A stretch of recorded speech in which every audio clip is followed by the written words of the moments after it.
Im letzten Monat hörte ich diesen ununterbrochenen, summenden Ton. Zuerst glaubte ich könnte weghören, doch mit der Zeit wurde es immer unausstehlicher. Es verwandelte sich in ein konstantes, vibrierendes Geräusch in meinem Hinterkopf. Es war schwer, sich zu konzentrieren. Es wurde so schlimm, dass ich Schlafprobleme bekam, und ich konnte nicht begreifen, dass meine Eltern es nie bemerkten. Allerdings sagt man, dass das Gehör mit dem Alter schlechter wird, also war ich nicht überrascht, als sie mich verwundert ansahen. Tyler, mein Nachbar, hörte es auch, und dies beruhigte mich. Das bedeutete, dass ich nicht verrückt geworden war. Eigentlich war sogar er derjenige, der es ansprach, als wir Videospiele in meinem Schlafzimmer spielten, und mit ihm an meiner Seite war ich entschlossen, die Quelle des Geräuschs zu finden. Wir durchsuchten zuerst mein Haus und legten die Ohren überall an die Wände. Das Summen schien niemals stärker oder schwächer zu werden, also gingen wir nach draußen. Ursprünglich dachte ich, dass etwas nicht mit der Klimaanlage stimmt. Hätte ich recht gehabt, hätte das erklärt, warum das Geräusch im ganzen Haus zu hören war. Meine Theorie war jedoch falsch. Wir standen neben der klimpernden Anlage und sahen dem gigantischen Rotor im Inneren beim Drehen zu. Das Gerät vibrierte, aber es war nicht der Klang, den wir suchten. Allerdings bemerkten wir, dass das Geräusch draußen lauter war als in meinem Zimmer. Wir stellten meinen Garten auf den Kopf und blieben am hölzernen Zaun stehen. Wir lauschten mit den Ohren an den Zaun gedrückt und schauten uns an. Die Quelle des Geräuschs war auf der anderen Seite des Zauns und das reichte uns. Wir kletterten über den Zaun und landeten leichtfertig auf der anderen Seite. Das Gebiet jenseits meines Gartens war ein unberührter Wald. Ich war schon oft über den Zaun gestiegen, wenn ich versehentlich einen Fußball drüber geschossen hatte, aber das war nicht oft genug, um die Gegend zu erkunden. Meine Eltern hatten sich immer darüber beschwert, dass dort überall Giftefeu wäre, und das stimmte. Wir umgingen ihn und bahnten uns problemlos einen Weg. Es war aber wirklich bizarr. Alles, was wir hören konnten, war das Summen, sonst nichts. Ich meine, wir konnten kaum das Laub und die Äste unter unseren Füßen knistern hören. Alle anderen Geräusche schienen abwesend zu sein. Nicht einmal die Vögel sangen. Als wir weitergingen, wurde der Summton lauter und irgendwann konnten wir meinen Zaun nicht mehr sehen. Wir blieben ein paar Meter vor einer Baumgruppe stehen, die von einem tumorartigen Gewächs überwuchert war. Wir standen nur da und starrten es an, und keiner von uns konnte erklären, was es war. Sie schienen ein Teil des Baumes zu sein, als ob sich die Rinde nach außen gewölbt hatte. Bäume konnten tatsächlich verformte Auswüchse haben, die man Noppen nennt, was ich mal gelernt habe. Doch natürlich dachten wir als allererstes daran, es anzupieken, aber beide von uns waren zu feige, um näher ranzugehen. Also griffen wir stattdessen nach Steinen. Es brauchte nur einen Wurf. Tyler war ein Baseballspieler. Der Stein prallte auf eines der großen Geschwüre und es explodierte und Klumpen flogen raus. Nicht einmal Sekunden später schwärmten Bienen, tausende Bienen, aus der Öffnung und sie bildeten eine dicke, pulsierende Masse. Beide von uns schrien und rannten. Ich war noch nie in meinem Leben schneller gelaufen. Die Bienen waren uns dicht auf den Fersen und ich spürte, wie ihre Stacheln in meine Arme, Beine und in meinen Rücken eindrangen. Ich erinnere mich nicht daran, über den Zaun geklettert zu sein oder wie ich in meinen Garten kam, aber ich muss geschrien haben wie am Spieß. Ich zog mich bis auf meine Unterwäsche aus und meine Mutter sprühte mich und die hartnäckigen Bienen mit dem Gartenschlauch ab. Der eisige Hochdruckstrahl tat nicht so sehr weh wie die Beulen, die sofort entstanden. Meine Mutter brachte mich in die Küche und begann, mir sorgfältig die Stacheln mit einer Pinzette zu ziehen. Sie hörte auf zu zählen, wie viele sie mir vom Körper entfernte. Ich durfte mir nur trockene Unterwäsche anziehen, weil die Stiche gekühlt werden mussten. Die Beulen und Schwellungen sind unvorstellbar gewesen und ich verstehe jetzt, wie Leute an Bienenstichen sterben konnten. Ich wurde mit Kühlakkus auf dem gesamten Körper auf die Couch verbannt. Die Mehrheit der Stiche war auf meinem Rücken, also lag ich auf dem Bauch und verlor wohl etwas später das Bewusstsein. Ich wachte am nächsten Tag in der gleichen Position auf und die Kühlakkus waren weggenommen worden. Meine Mutter erlaubte mir nicht, in gemütliche Kleidung zu schlüpfen, bevor sie nicht alle Beulen untersucht hätte. Glücklicherweise waren die Schwellungen seit dem letzten Tag signifikant abgeklungen. Bei einem Teller Suppe erfuhr ich, dass meine Eltern nach dem Vorfall einen Schädlingsbekämpfer angerufen hatten.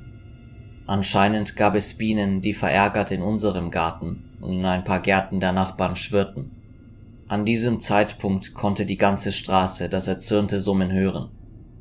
Der Schädlingsbekämpfer kam unverzüglich und folgte der Spur aus chaotischen Bienen zurück zum Nest. Der Mann sagte meinen Eltern sogar, dass dies die größte Kolonie war, die er je gesehen hatte. Er versprühte so viele Chemikalien, dass er niemanden in der Nähe des Gebiets haben wollte. Nicht, dass irgendjemand selbst nachforschen wollte. Wegen der ganzen Situation fühlte ich mich wie ein Vollidiot. Wie konnte ich nur so dumm sein? Mein einziger Trost war, dass Tyler wohl genauso sehr unter den Bienenstichen gelitten hätte wie ich. Ich erwähnte das vor meinen Eltern und fragte, wie übel seine Verletzungen wären. Meine Mutter erwiderte dies mit einer versteinerten Miene, die ich niemals vergessen werde. Da war niemand hinter mir gewesen, als ich um das Haus gerannt war.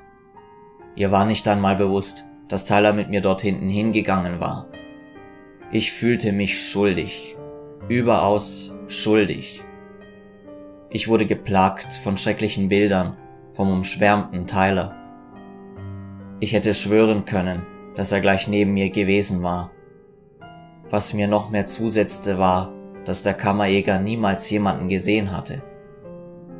Wenn Tyler zurückgeblieben wäre, hätte der Schädlingsbekämpfer es gewusst, weil er das ganze Gebiet nach Nestern absuchte. Etwa eine Woche nach dem Vorfall wurde Tyler immer noch vermisst. Ich entschied, die Gegend selbst abzusuchen, doch ich ging nicht unvorbereitet. Ich schnappte mir eine Dose Haarspray meiner Mutter, zusammen mit einem Feuerzeug aus der Küche. Wenn ein paar dieser Bienen immer noch ihr Unwesen trieben, wollte ich mich verteidigen.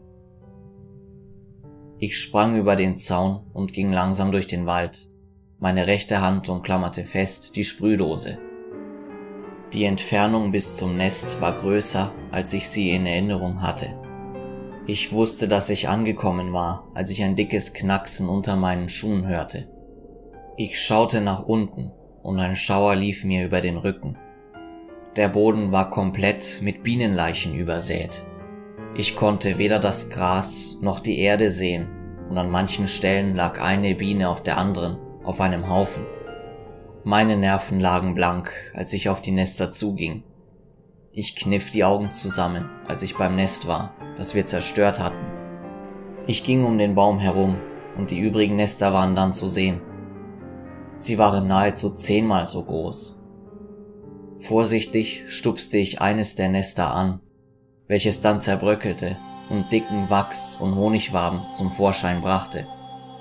Tote im Inneren gefangene Bienen quollen aus der Öffnung, und das war genug, dass sich mir der Magen umdreht. Ich grummelte vor mich hin und fing an, das Nest mit mehr Selbstsicherheit anzustechen und sah dabei zu, wie mehr Stücke zu Boden fielen. Und dann hörte ich erneut das Summen. Mein Herz hörte mehrmals auf zu schlagen. Ich taumelte zurück und fiel beinahe in die widerliche Ruine aus toten Bienen. Ich sprintete ein paar Meter zurück und hob Haarspray und Feuerzeug, während ich das Nest aus jedem Winkel beobachtete. Diese Bienen konnten von überall her auftauchen. Sie mussten ihre Nester durch die ganze Baumgruppe gezogen haben, und es war gut möglich, dass sich ihre Nester bis in den Boden und unter die Wurzeln erstreckten. Ich biss mir auf die Lippe und wartete auf die Ankunft des Schwarms, doch vergeblich. Stattdessen überraschte mich ein seltsamer, verstörender Anblick. Ich verließ die mit toten Bienen überstreute Lichtung und trat durch ein paar Büsche hindurch, damit ich das bestätigen konnte, was ich sah. Mein ganzer Körper zitterte und ich wollte schreien. Meine Stimme versagte mir jedoch, und dies könnte mir das Leben gerettet haben. Nicht einmal 9 Meter von mir entfernt stand Tyler. Er stand einfach da, mit dem Rücken zu mir gekehrt, und etwas stimmte nicht. Seine Bewegungen waren komisch. Sein Körper zuckte unfreiwillig, und wenn er einen Schritt ging, war seine Körperhaltung steif, während seine Arme in einer hässlichen Position verharrten. Trotz meines schlechten Gefühls wollte ich ihn rufen. Meine Sorgen verwandelten sich schnell in Angst. Tyler drehte sich um und ließ seinen Kopf auf die Seite herabhängen, als wäre sein Genick gebrochen. Er wusste, dass ich da war, doch er konnte mich nicht sehen. Seine Augen waren weg. 2 dunkle Höhlen, aus der Bienen herauskochen, erwiderten meinen Blick. Sein Fleisch war mit Entzündungen bedeckt, die zu klaffenden Löchern wurden, und ein teuflischer Saft lief ihm am Kinn herab.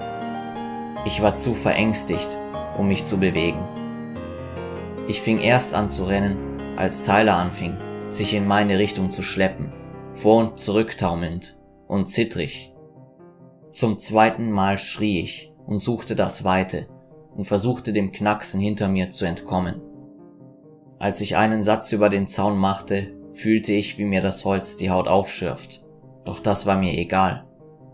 Ich hämmerte wie verrückt an der Hintertür, und sie wurde zugeknallt, sobald meine Mutter mich reinließ. Sie verstand nicht viel von dem, was ich redete, weil ich hysterisch war, doch sie schnappte auf, dass ich Tylers Körper im Wald gefunden habe.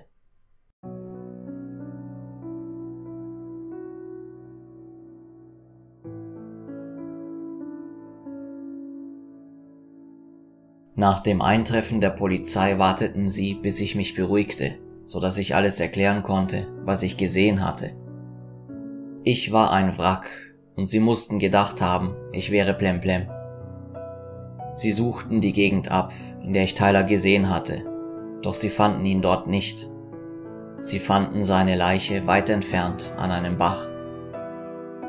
Tyler war auf die Knie gesunken, mit der Stirn auf dem Boden, unbeweglich und tot.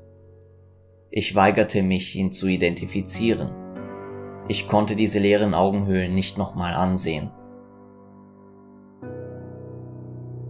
Als ich mich von dem Ereignis erholte, wollte ich wissen, was passiert war.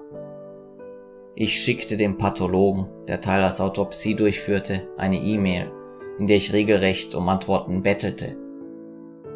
Ich brauchte eine logische Erklärung für das, was ich gesehen hatte. Er schilderte mir, wie sie bei der Routineprozedur auf ein kleines Hindernis stießen. Als sie Tyler aufschnitten, quollen tote Bienen raus. Sein Körper war wortwörtlich mit Bienen aufgebläht. Seine Augen fehlten. Sein Kiefer war gebrochen und ganz ausgerenkt.